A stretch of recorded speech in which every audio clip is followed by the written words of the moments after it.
नमस्कार दोस्तों, मैं अंकित आनंद आपके सामने हाजिर हूँ एक नया वीडियो लेकर। इसमें मैं आप सभी लोगों को class 10th NCERT physics lesson number 12 electricity का सर्किट डायग्राम टॉपिक अच्छे से समझाऊंगा। देखिए दोस्तों, आप सर्किट डायग्राम अगर आपने सर्किट डायग्राम नहीं समझा तो आप करंट इलेक्ट्रिसिटी टाइप के लेसन में नहीं बढ़ सकते, क्योंकि इसमें सर्किट डायग्राम के बिना आप सच में कुछ नहीं कर पाएंगे।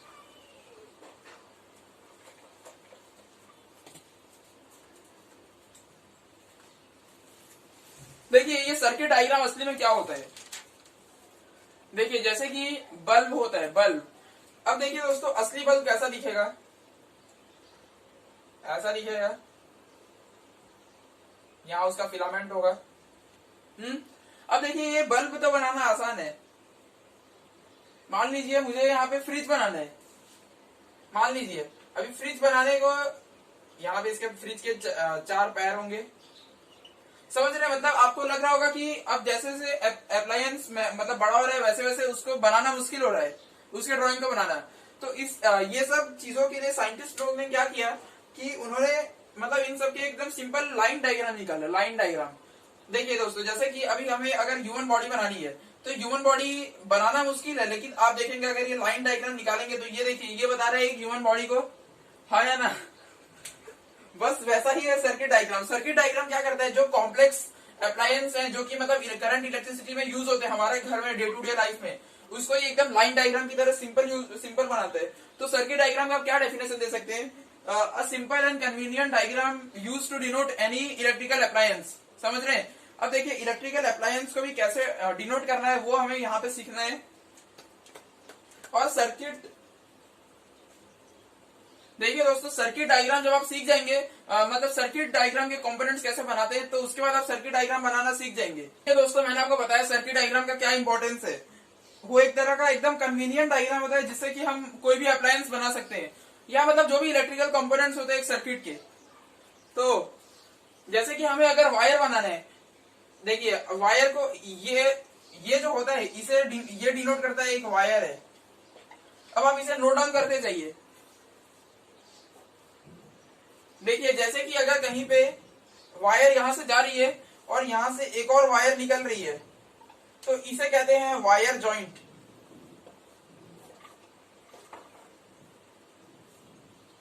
जैसे कि दोस्तों, आपने देखा होगा अपने घर में भी ड्यूरासेल, एवरेडी या पैनासोनिक ये सब का बैटरी होता है। तो बैटरी कैसा दिखता है? बैटरी ऐसा दिखता है।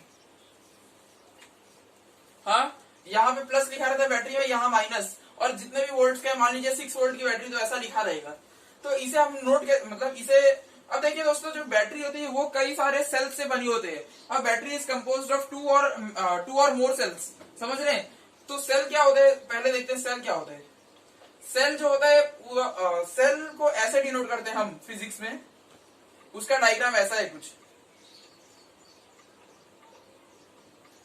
ये जो हुआ ये सेल हुआ, एक सेल। और इसमें जो लंबी और पतली डंडी होती है इसे पॉजिटिव मानते हैं और वो नेगेटिव। यानी कि जो हमें इतना बड़ा झंझट था बनाने का, उसके ज्यादा सिंपल हमने ये बना दिया। और अगर ये 6 वोल्ट का तो हम इसे ऐसे लिख देंगे 6 वोल्ट। समझ रहे हैं? तो ये सेल हुआ। अब बैटरी क्या होती है? बैटरी और सेल में बस एक ही अंतर है कि सेल सिंगल होती है और बैटरी में 2 या 2 से ज्यादा सेल होते हैं। यानी कि समझ लीजिए एक सेल ये रही। अब इसमें मैंने क्या किया कि यहां से एक और सेल आगे जोड़ दी, ये उसका पॉजिटिव टर्मिनल और ये दूसरे का नेगेटिव टर्मिनल। पॉजिटिव, तो अब देखेंगे आप, ये पॉजिटिव है, ये नेगेटिव है, ये पॉजिटिव है, ये नेगेटिव, यानी कि टोटल यहाँ पे नेगेटिव हुआ। जरा मैं इसको ऐसे बताता हूँ। देखिए, मान लीजिए ये एक सेल है, यहाँ इसका पॉजिटिव, यहाँ इसका नेगेटिव, इसका मैंने यहाँ से फिर से एक दूसरे सेल से जोड़ दिया। तो आप समझ रहे हैं, ये लंबी डंडी पॉजिटिव, ये मोटी और पतली डंडी नेगेटिव, फिर ये पॉजिटिव, फिर ये नेगेटिव। तो ये होता है बैटरी। आप इसके नोटेशन देखते जाइए, नोटेशन आपके लिए बहुत जरूरी है।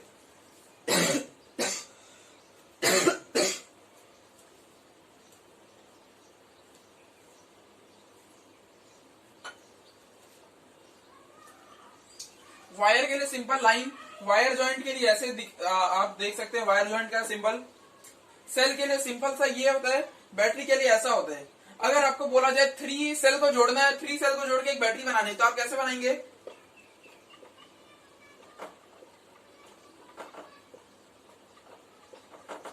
ये हो गया यहाँ पे पॉजिटिव, यहाँ पे नेगेटिव टर्मिनल। समझ रहे हैं? 2 से ज्यादा सेल को जब जोड़ते हैं तो उसे बैटरी कहते हैं, 2 या 2 से ज्यादा। तो चलिए अब मैं इसमें कुछ बोर्ड थोड़ा साफ कर देता हूं। देखिए, तो अब हमने वायर का डायग्राम देखा, वायर जॉइंट का देखा, सेल का देखा, बैटरी का देखा, फिर एक चीज होता है रेजिस्टर। रेजिस्टर का नाम, रेजिस्टर जो नाम होता है, रेजिस्टर यानी कि रुकावट। यानी कि दोस्तों जब क्या बोलते हैं सर्किट डायग्राम में जब सर्किट में इलेक्ट्रिसिटी फ्लो करती है तो उसे जो रोकता है वो होता है रेजिस्टेंस। और रेजिस्टेंस जो मटेरियल होता है उसे कहते हैं हम रेजिस्टर। रेजिस्टेंस देने वाला मटेरियल को कहते हैं रेजिस्टर। रेजिस्टर यानी कि आप समझ सकते हैं जैसे कि बल्ब ही है, तो बल्ब में आप देखेंगे कि बल्ब में भी इलेक्ट्रिसिटी को रोका जाता है, तो बल्ब भी एक तरह का रेजिस्टर ही हुआ। जो वायर हम लेके जाते हैं, वायर में भी आप देखेंगे दोस्तों, अगर अपने जहां मतलब पावर स्टेशन होता है, जहां से बिजली को मतलब क्या बोलते हैं भेजा जाता है सप्लाई के लिए, वहां जो बिजली होती है और बाद में जहां पहुंचती है वहां पे डिफरेंस हो जाता है, यानी कि यहाँ की बिजली कम हो जाती है। तो यहाँ तो पूरा भेजा गया था, यहाँ पे कम हुआ, यानी कि बचा हुआ कहाँ गया, बचा हुआ रास्ते में जो इसका वायर जो केबल्स थे उसमें लॉस हो गया। वो जो लॉस हुआ वो लॉस क्यों हुआ, क्योंकि उसे रेजिस्टेंस मिला। तो एक तरह से तो वायर भी रेजिस्टेंस ही है। यानी कि दोस्तों कोई भी चीज ऐसा नहीं होता कि जैसे कि वायर में अगर हम इलेक्ट्रिसिटी भेजे तो ऐसा नहीं है कि पूरा इलेक्ट्रिसिटी वहां पहुंचेगी, उसमें कुछ ना कुछ पार्ट लॉस हो जाएगा। यानी कि दोस्तों वायर खुद भी एक रेजिस्टेंस ही है। और रेजिस्टर का एक नॉर्मल सा डायग्राम ऐसा होता है। अगर आपको कभी सर्किट में ऐसा कुछ दिखे तो ये क्या बोलते हैं रेजिस्टेंस का डायग्राम है।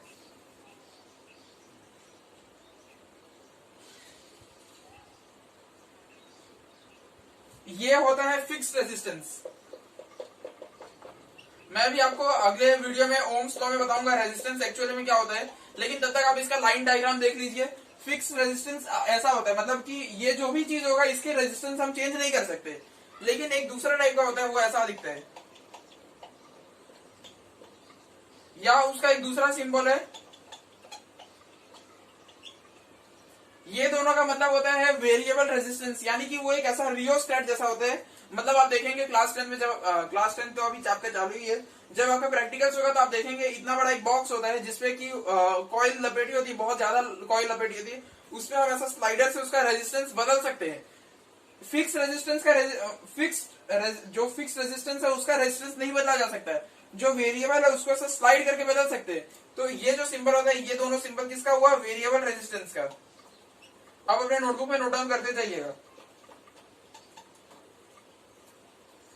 क्योंकि इसके बाद मैं आपको सर्किट डायग्राम बताऊंगा। देखिए हमने wire joint, fix resistance, variable resistance, cell, battery का देख लिया। हाँ, अब देखिए दोस्तों, आपने देखा होगा, आपने सुना भी होगा कि एक सर्किट में एक की होती है। की को जब डाल देते हो तो सर्किट क्लोज हो जाता है और करंट दौड़ना शुरू हो जाता है। की को जब निकाल देते हैं तो क्या बोलते हैं, सर्किट ओपन हो जाता है और करंट नहीं दौड़ सकता। तो वो जो की होती है, वो की को दो तरीके से नोट मतलब कर सकते हैं। मैं एक मिनट में आपको थोड़ा अच्छे से बताता हूँ। उसका दो डायग्राम चलता है।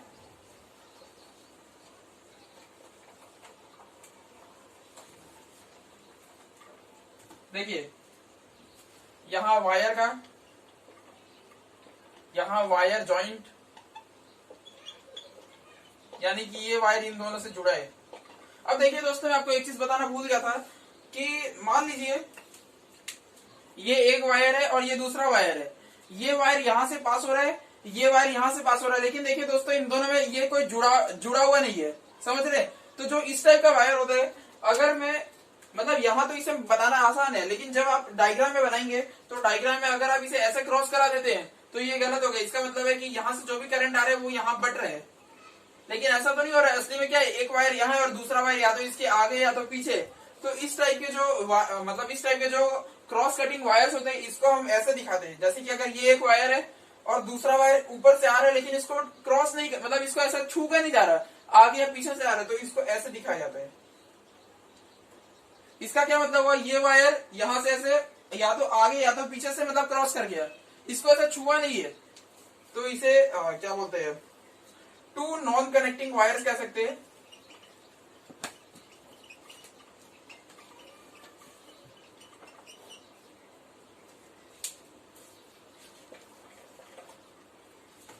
यहाँ पे फिक्स रेजिस्टेंस का बनाता हूं मैं डायग्राम। फिक्स रेजिस्टेंस का डायग्राम ऐसा होता है, ये होता है वेरिएबल रेजिस्टेंस। वेरिएबल रेजिस्टेंस का डायग्राम या तो ऐसे करके ऐसा होगा, या फिर ये भी चलता है एक एरो ऊपर का। अब मैंने आपको ये सब बता दिया। अब की देखिए दोस्तों, मैंने आपको कहा था की को प्लग की भी बोलते हैं, यहाँ की भी बोल सकते हैं, आपको जो मर्जी वो बोलिए। जैसे मान लीजिए मैंने प्लग की ही बोल दिया। अब अगर प्लग की क्लोज्ड है, यानी कि प्लग की सर्किट में है, सर्किट में है तो करंट दौड़ेगा। तो जब प्लग की क्लोज रहती है तो उसका डायग्राम आप या तो ऐसे बना सकते हैं, या फिर आप ऐसे बना सकते हैं।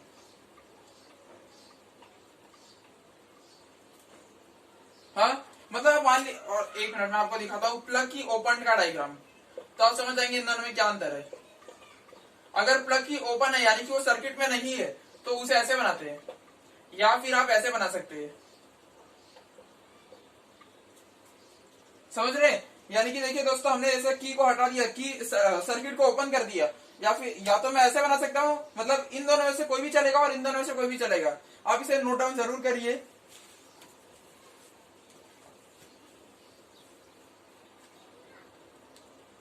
प्लग की भी हो गया, आप क्या बचा?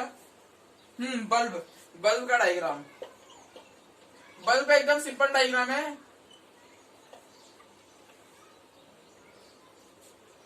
बल्ब का मैंने आपको डायग्राम वीडियो के स्टार्टिंग में बताया था, लेकिन वो तो ओरिजिनल बल्ब का। यहाँ पे लाइन डायग्राम ऐसे चलता है बल्ब का। तो दोस्तों मेरे हिसाब से सब हो ही गया है। अगर कुछ बचता है तो मैं आपको बता दूंगा। हाँ, एम मीटर बचा है, एम मीटर, जिससे कि करंट नापा जाता है। एम मीटर ऐसे होता है, उसका डायग्राम ये है। अगर आपको ऐसा डायग्राम दिख जाए यानी कि वो एम मीटर है। एक दूसरा होता है गैल्वेनोमीटर। गैल्वेनोमीटर, गैल्वेनोमीटर का डायग्राम होता है जी। तीसरा होता है वोल्ट मीटर। गैल्वेनोमीटर आपको इलेक्ट्रिसिटी में काम नहीं आएगा, वो आपको क्या बोलते हैं, जो इसका नेक्स्ट चैप्टर है फिजिक्स का, magnetic fields of electric current, उसमें काम आएगा। वोल्ट मीटर का डायग्राम होता है ये। समझ रहे? देखिए, wire, wire joint, two non connecting wires, fix resistance, variable resistance, plug key close, plug key open, bulb, ammeter, galvanometer, voltmeter. आपने इसे नोट डाउन कर लिया? चलिए, तो अब मैं आपको दोस्तों सर्किट डायग्राम बनाना सिखाता हूं।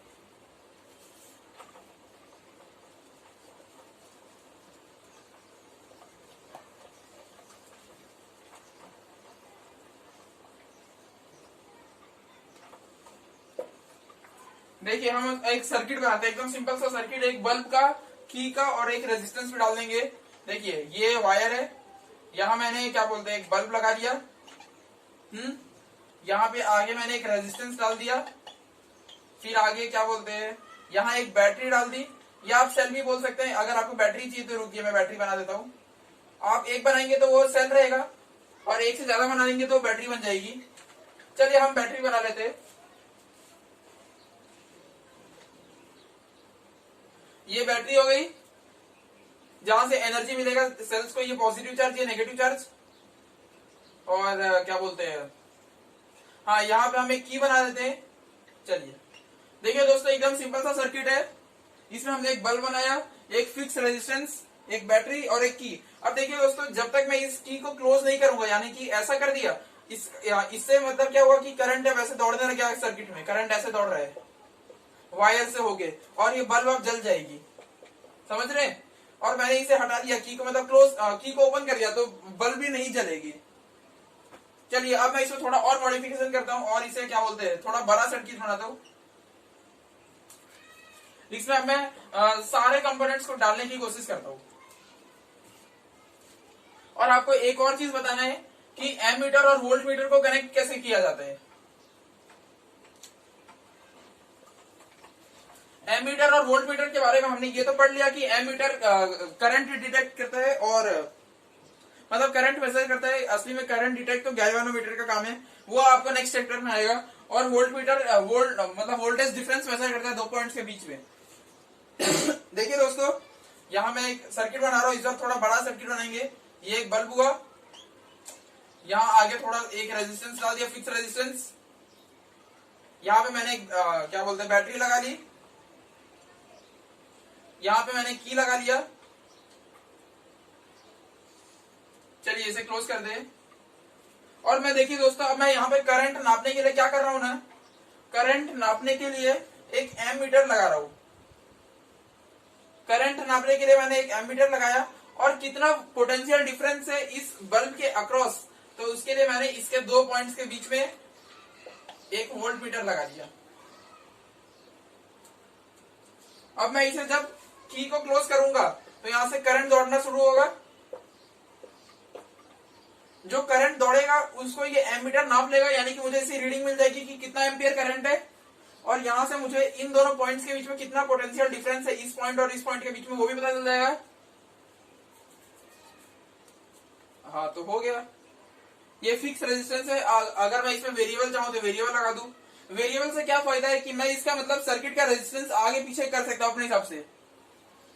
अब देखिए दोस्तों, मैं आपको एक चीज बताना चाहता हूं कि एम मीटर जो होता है उसको हमेशा और हमेशा जिस भी चीज का मतलब हमें नापना है, मतलब सर्किट में कितना करंट है, उसके सीरीज में लगाते हैं। आप देखेंगे एम मीटर के बाद सीधा बल्ब आ रहे हैं, यानी कि इसके सीरीज में एम मीटर को लगाते हैं। और आप देखेंगे वोल्ट मीटर को इसके पैरेलल लगाया है, दिख रहा है आपको। वोल्ट मीटर को हमेशा पैरेलल लगाते हैं और एम मीटर को हमेशा सीरीज में लगाते हैं। ये क्वेश्चन पूछा जाता है कि मतलब बताइए एम मीटर को सीरीज में लगाते हैं या पैरेलल में, और वोल्ट मीटर को सीरीज में लगाते हैं या पैरेलल में। एम मीटर को हमेशा सीरीज में, वोल्ट मीटर को हमेशा पैरेलल में। आप ऐसे लिख सकते हैं, ammeter is always connected in series and voltmeter is always connected in parallel.